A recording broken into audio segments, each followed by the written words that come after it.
As we did with the previous practicum questions, we're going to work on something a little different. Today's video comes in two parts. The first, which you are watching now, is concerned with history. The second is a practical ritual you can do at home and follow along wherever you need it. The question prompt for this working is cleansing work. Provide and explain one example of purification magic from an Indo-European culture, and write an ADF-style purification working based on that example. So today we're going to focus on the first part of that question. We're going to cover 3 or 4 different types of cleansing methods, cleansing magics from different cultures, and then I'll be recording a second video, which you can find a link to in the video description or in the transcript, and you can go watch that and follow along and see how I took the practice from historical example to modern rite. This question is, like all the practicum questions, at its most basic, how do you translate historical methods into modern magic? Again, there's no wrong way to do this. Most ADF members will use some version of the corridor of ritual, but some might take a more ceremonial dive into their background for a different way of looking at it. Your magical style is yours, though, and you get to decide how it goes. The trick is to look at the boundaries of the corridor of ritual. To make an ADF style rite mostly means to craft a ritual that deals with a tripartite cosmos, relies on relationships with the spirits, and involves some dialogue with them, all while avoiding being crafted with features from the list of items ADF rituals do not include. In most of the questions, we've had the opportunity to attack the question in different ways. Here, however, we're going to have to study up on a cleansing process and work from there. All the practicum questions are like this, so this is just how I've decided to manage it. I'll outline several different options from different cultures before I settle into one type of cleansing to discuss and develop a ritual for. To preface this discussion, I have to talk about my own feelings and the general academic study of notions of purification and provide context for my terminology here. The opposite of purity for most religious scholars is pollution. Inevitably, conversations around purity, purification, and essential criteria for accessing the sacred revolve around how things get dirty and how they become clean.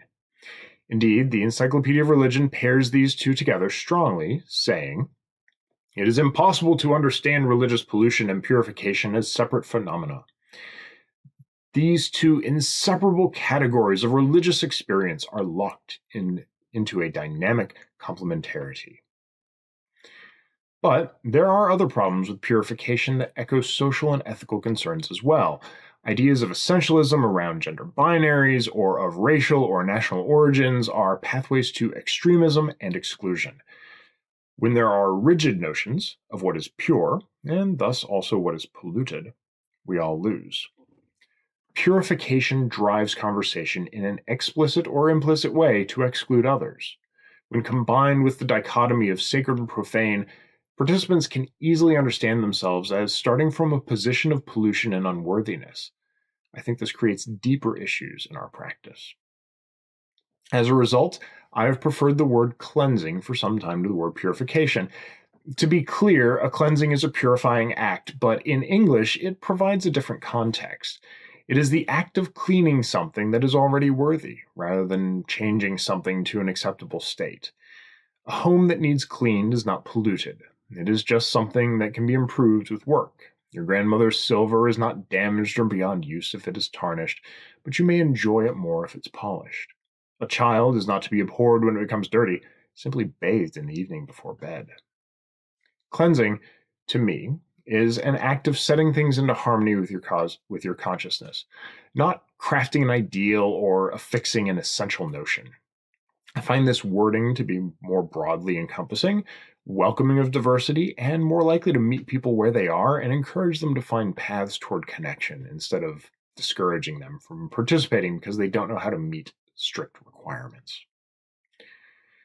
Some may call it a semantic choice, and I am sympathetic to that notion. Still, I think that it's important that our language seek to find worth and inherent dignity in all humans where possible. So you'll hear me speak of cleansing throughout, even though the examples, especially ancient ones, are often properly referred to as purification. Where appropriate, I'll detail where notions of racism, colonialism, or misogyny come to play in the original source material that we're discussing to clarify these points and make them visible. To speak first of cleansing through fire, it would be out of place for me not to mention the tradition of kindling 2 bonfires at Belten and driving cattle between them to protect them from disease, and of folk jumping over the flames to cleanse and bless themselves. While this particular practice may not be attested before the 16th century in Ireland, it is likely that some pagan reflex can be found and worked from here. Indeed, to this day, and in our own Belten rites, sometimes we walk between flames as we process into the space.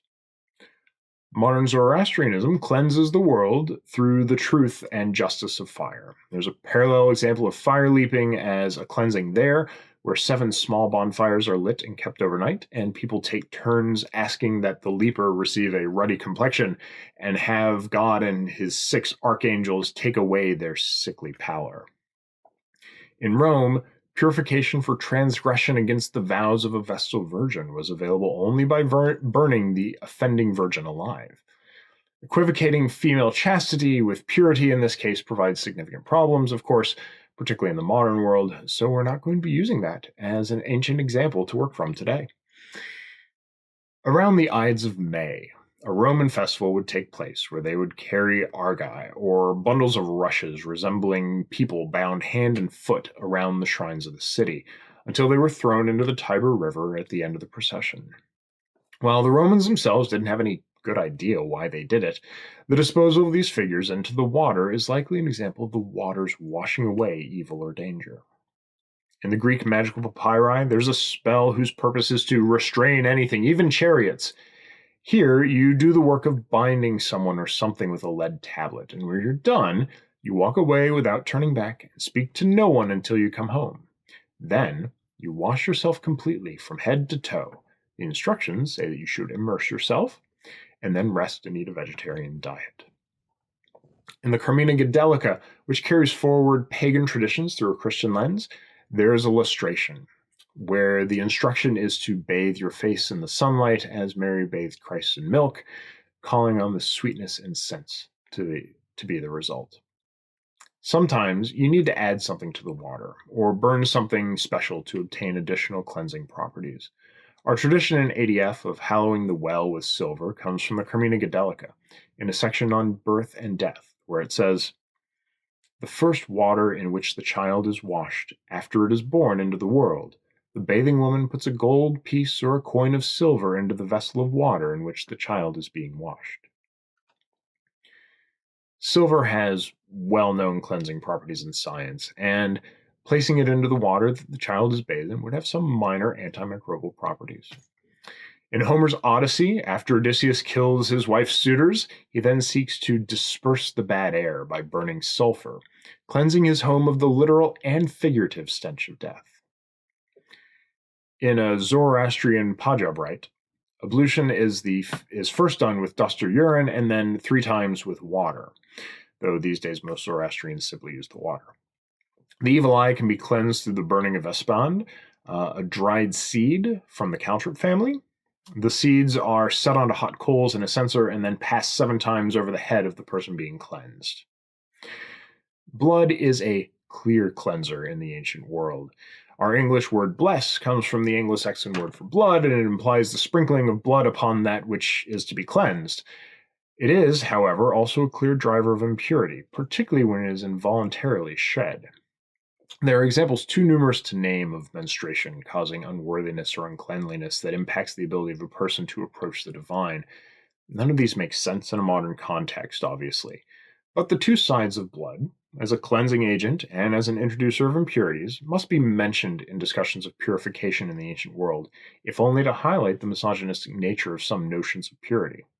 When natural processes of the body create pollution, and then pollution is unavoidable for a specific subset of the population, there's an issue with both the notion of pollution and with institutional requirements surrounding the expiation of that pollution. The active removal of impurities was a useful method of cleansing as well. Sometimes this was done by affirmative magical action, and sometimes by passive abstention from things seen as impure. Lustration was a common practice in Rome, where a ceremony would be conducted called a lustrum. Here, a sacred object or a sacrifice would be paraded around what it was to be purified, a person, a space, or an entire town. During the often slow procession, there would be stops for sacrifices or prayers along the way at appointed places. The point was to see and recognize the thing that is sacred and reinforce that sacrality. Children were purified at 8 or 9 days via Lastaria and are given their name. You can find modern reflexes of this in the English tradition of beating the bounds, where the boundary markers are smacked by sticks or bundles of wood to set the memory of physical boundaries into place among the folk, or in any other, or in any of the modern religious processionals in Europe, including Krampus parades. Similarly, the Roman festival of the Terminalia set its boundaries, and offerings were made to the stones and posts that marked the spaces between peoples and properties with song and dance. We'll be taking this as our ancient example to create a modern cleansing from. Caesar describes a scapegoating ritual in his commentaries on the Gallic War, where a Celtic warrior shows up to a war council in poor physical shape, and he's put to death cruelly. As a result, this transfers the poor condition of other warriors who showed up into a single representative warrior, who's then removed, and with him, all the impurities that he brings with him. Encountering death was a common trigger of pollution in the ancient world. The Romans set their cemeteries outside the pomerium of towns, which is why there are so many at roadsides or out in the countryside. This kept the dead from impacting the purity of the community. Bruno suggests that the Druids of Gaul were likely required to be at sacrificial events, but were perhaps unlikely to be the ones who actually killed the victim, whether animal or human. Their presence ensured the sacrifice went right, but their station and purity prevented them from doing the polluting work, but allowed them to purify the sacrificer after the event was concluded. Hippocrates tells us in On the Sacred Disease that it was fashionable among the magical set of itinerant priests and magicians, and of course charlatans, to seek to cure epilepsy, known as the titular sacred disease, through abstinence from certain fishes, meats, poultries, and herbs. Also, to abstain from wearing black clothing and even bathing. Hippocrates was rightfully incredulous that deities might visit this sacred disease upon their folk, though for him, as for me, purification is best understood as a process of cleansing, rather than an inherent pollution or God-encrafted curse. Abstinence occurs again in the Greek magical papyri several times. Fasting and abstaining from sex is prescribed repeatedly in the Spell of Noethius. For rather unclear initiatory rite, the uttering of Aphrodite's secret name, or to obtain a dream oracle. The things that one must abstain from are often laced with explicit or implicit notions that contact with certain things was unclean by nature. When men, who assume that other magicians will also be men, suggest the abstention from sex is necessary because it is inherently polluting, we can infer that women are seen to be the impure actors. Abstentions from certain clothing are often ways to subtly infer that the sorts of people who wear those clothing, often foreigners, are inherently impure. There's much to be said in these abstentions about the seduction of the material world, and the impact that it has on us as actors within it as well. Most of it boils down to the notion that the physical and the different are problematic. Initiation into the mysteries, Eleusinian, Dionysian, Orphic, or Mithraic, for example, brought a sort of purification, where the person was made new during this process, much as the modern mystery tradition of Christianity explores being born again, and that might offer a new beginning in purity, stripping away the pollution of your old life. This process set one aside from their past entirely, offering them a clean slate moving forward. And ritual purifications were often a part of the mysteries. At Eleusis, candidates would bathe in the sea with the sacrificial pig. The Bacchic mysteries assume that the candidate was too unclean to enter into the relationship or even manage his own purification. A priest was required to administer the cleansing. Orphic mysteries were gateways into a new life, different from the old, of continued ascetic life. I speak from the far side of initiation myself, and I can say that the process of becoming an initiate is often just that, a process of stepping out from an old life and into a new one. What I truly like about our initiatory process in ADF is that it has a strong thread of consent and an emphasis on understanding. The work that we do as initiators is inherently a collaborative process, and we tend to earnestly believe that anyone can participate in and complete the work. Now, with all those options, I get to craft a ritual, like I did for the other questions. In order to create the ritual, I have to decide what the purpose is. In this case, it's not hard. The assignment is to take a cleansing practice and create a cleansing practice right from that ancient practice. So that bit is done. Next, I want to think about my audience. How will people connect with this ritual? I'd like to create a ritual that anyone can do at home from wherever they are, which means that it should be something simple, using normal tools that they can obtain quickly and easily. So, thinking about what people have access to, I have to create a short list of items needed and craft a ritual that meets my ritual participants where they are. Then I'll need to provide instruction and a petitioning prayer and guide them through it in the video I'll be creating. With my healing rite, I wrote the prayer first. With my warding rite, I crafted action before the prayer. This time, I am starting from a semi-modern practice and then repaganizing it, as I'm working off of the idea of beating the bounds. You recall that bit where the folk would go out to the markers of boundaries and hit them with something? We'll be doing something similar. To make things complicated, not everyone has land markers and boundaries, so we may have to make our own. Our working to sanctify space will be looking at the modern template of this English custom, review it in light of the Roman terminalia, and craft something a little more druidic than either. There will be two versions of this working, one for homeowners or renters who have land to work with, and one for apartment dwellers or people with non-pagan roommates who cannot claim and cleanse a whole space. So, for this working, I'll have to provide a working that can be easily altered on the fly to fit the magician's living situation. I'm also taking some of this work off of work that I already do with my grove. When we created our cycle of druid moons, we crafted a ritual that was devoted to the god Sikelos, the good striker, where stones are brought to the ritual and struck with a hammer. You can watch a work from home version of that rite on our grove's YouTube page. This rite will also require more creative filming. I can't just leave a stationary camera on a table and do it all in one sitting straight through, so I have to plan the shots and the work as I prepare to do it.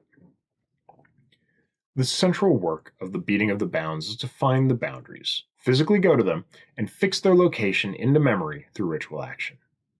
A slow processional of many people is common, but we are again meeting people where they are, and my assumption is that folk will want to do this work as a solitary. I also assume that most people will not want to do flashy things that would out their weird pagan nature to their neighbors, so we'll do our best to make this simple and unobtrusive. I want the prayer to be simple and straightforward, something that a person can remember. We're going to be saying it while we hit things, after all. So, as I thought on it, I came up with something like this. I bring my center to the edge of my space. Where I fix this marker, I fix my memory. Let the known and the fixed cleanse this space and hold the boundaries firm. If you learn nothing else from my examples, I hope that you will learn that being a great poet is not at all required to do work that has meaning and power for you. As you speak the prayer, you will strike the boundary marker with the broom or sweep a stone into the corner of your room or dwelling. I want to wrap this up into a working that is unmistakable as an ADF-style working.